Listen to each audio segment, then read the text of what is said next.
Okay, so this afternoon we're going to take a look at a new rear shaft. My customer Steve's, it's an '89 Corvette that he picked up along the way, and he's been, sorting out the teething problems with, and it's at the transmission shop, and because the transmission went sour, and they didn't like the looks of this slip yoke here, and it's undercut, probably 3, 4, 5 thousandths. Never mind that. Looks like a snap ring groove there, but that's not what it's supposed to be. So it had some issues. So that's where it began, and it was this Oddball short. This is turbo 350 700R 4L60 style slip yoke with a balancer ring, and you can see that the rubber's cracked there. The balancer ring was wonky, and that's not uncommon for these things. This is something they did for a period. And they didn't age well, like across the board. I cut one off of the Super Duty shaft last week. So this thing was cooked. There weren't any 1310 series with balancer ring available, period, that I could find. I mean, there's probably one somewhere, but they wanted to get going.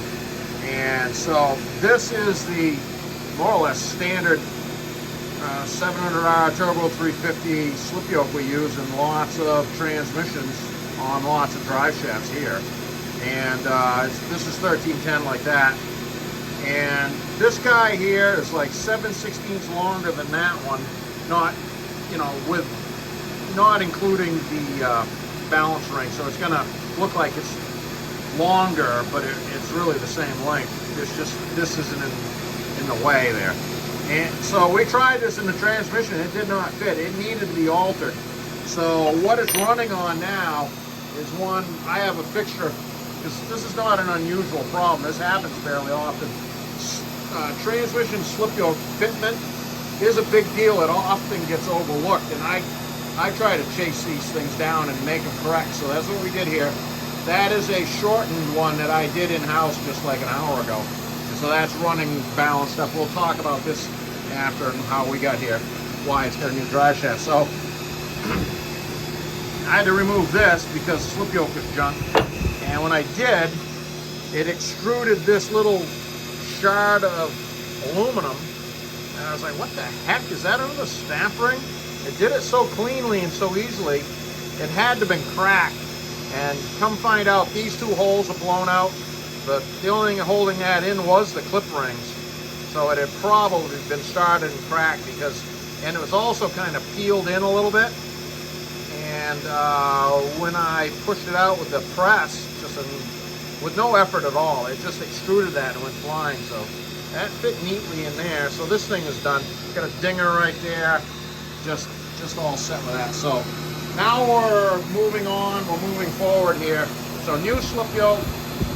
Pair of 437 weld jokes, 2 1310 spicy snap tights, one to the transmission, one at the rear axle, 3-inch 083 tubing.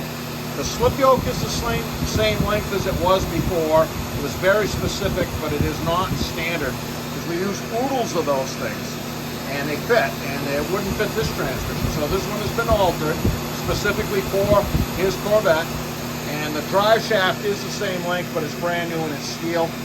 Steel is real. That's cruising. That's about 2,800. Zero at the transfer case.